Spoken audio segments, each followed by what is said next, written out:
চোরদেরকে চোরেরাই support করে, কারণ একটা, ক্ষমতা পেলেই তারা চুরি করবে, সত্যের পথে পাড়ি দিবে না। সত্য কখনো মিথ্যা হয় না, সত্যি রাস্তায় চললে সত্যই তোমাকে পার করে নিবে। যার দেশপ্রেম আছে তারা কখনো দেশ ছেড়ে মিথ্যা নৌকায় উঠবে না। জনগণ এখন বুঝে গেছে কাদেরকে বাংলাদেশের ক্ষমতায় আনতে হবে, মূল্যবান ভোট কাকে দিতে হবে, সেই রাস্তা জনগণ খুঁজে পেয়েছে। স্বৈরাচারদের পক্ষে কেউ থাকতে পারে না।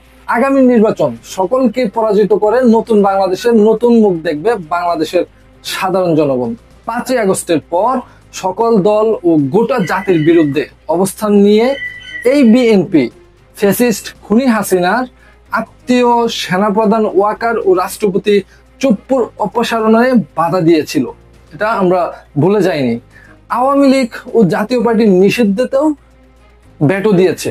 ঐক্যমত কমিশনের মিটিংয়ে প্রায় সকল রাজনৈতিক দলের মতামতের বিপরীতে সংবিধানের সংস্কার ও সংশোধন নিয়ে আপত্তি করে সহজ প্রক্রিয়াকে জটিল ও দীর্ঘ করেছে।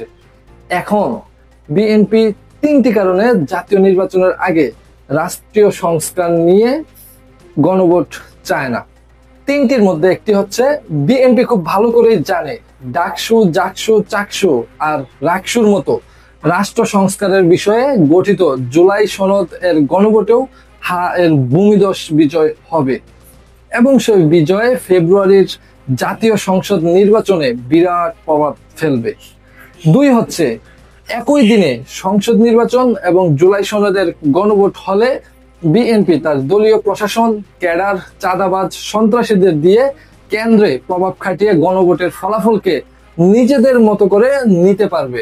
কিন্তু সংসদ নির্বাচনের আগে আলাদাভাবে গণভোট হলে সেটা তারা করতে পারবে না বা করবেও না।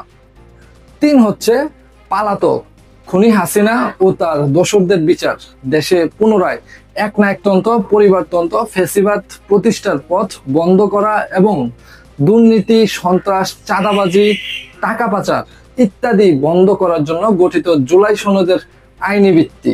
এই আইনি ভিত্তি আওয়ামী লীগ ও তার দোসররা চায় না, ভারত চায় না, সেই কারণে এখন বিএনপিও চায় না। এই 3 কারণে বিএনপির তার সকল শক্তি, ক্ষমতা ও কৌশল ব্যবহার করে এই গণভোটকে ঠেকাতেই চাচ্ছে। কথা হচ্ছে, জুলাই যোদ্ধাদের ভবিষ্যতের নিরাপত্তা কি? শেখ হাসিনার হুমকি গুলো কি আমার বিএনপির দলীয় নেতাদের চোখে পড়ে না? যদি চোখে না পড়ে তাহলে গণভোটের বিরোধিতা করে বিএনপি দলের অপমৃত্যু হবে। দেশের জনগণ নতুন ধারার শাসন ব্যবস্থা চায়। পুরনো স্বৈরাচারী ধারার শাসন ব্যবস্থায় জনগণ শাসিত হতে চায় না। নতুন ধারার শাসন ব্যবস্থায় দেশ পরিচালনা করতে হলে জুলাই সনদ গণভোটের মাধ্যমে পাশ করিয়ে এর বৈধতা নিশ্চিত করতে হবে। গণভোটে পাশকৃত সনদের ভিত্তিতে ত্রয়োদশ জাতীয় সংসদ নির্বাচন হতে হবে।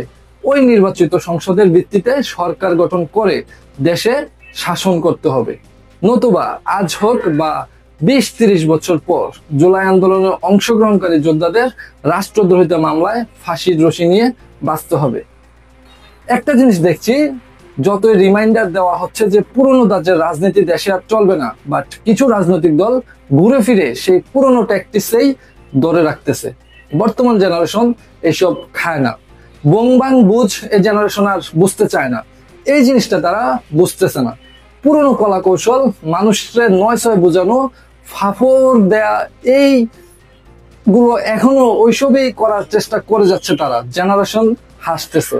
পাবলিক ভার্সিটি গুলো নির্বাচন দেখে আইডিয়া করা দরকার ছিল জেনারেশন কোন দিকে। 1975 সালের 15ই আগস্ট যারা বিপ্লবের মাধ্যমে দেশের জনগণকে শান্তি এনে দিয়েছিল, স্বৈরাচার বাকশালীদের হাত থেকে দেশকে যেভাবে বাঁচিয়েছিল, তাদেরকেও শেখ হাসিনা ফাঁসির রশিতে ঝুলিয়েছিল। সেই একই কায়দায় জুলাই যোদ্ধাদের ভাগ্য সেই রকম পরিণতি ঘটানোর চেষ্টা চালিয়ে যাবে। আজ যদি দেশের সূর্য সন্তানরা আমাদেরকে বারবার জালিমদের হাত থেকে উদ্ধার না করতো, তাহলে দেশ শাসন করত সাদ্দাম গাদ্দাফি স্টাইলে। জুলাই সনদ, সংস্কার এগুলো মনে হয় কোনো কাজে আসবে না। এর ভিতরে মির্জাফররা বাম হাত ঢুকিয়ে দিচ্ছে এ দেশের জনগণ যাতে শান্তিতে থাকতে না পারে। সেজন্য কিছু মির্জাফরের বাচ্চারা সবসময় ভারতের প্রেসক্রিপশনে দেশকে পরিচালনা করার ইন্ধন দিয়ে থাকে। এটাই আমি মনে করছি। আপনার মতামত জানান কমেন্ট বক্সে, এবং পরবর্তী আপডেট পেতে, নতুন ভিডিও পেতে চ্যানেলটি সাবস্ক্রাইব করে পাশে থাকবেন। ধন্যবাদ। আসসালামু আলাইকুম।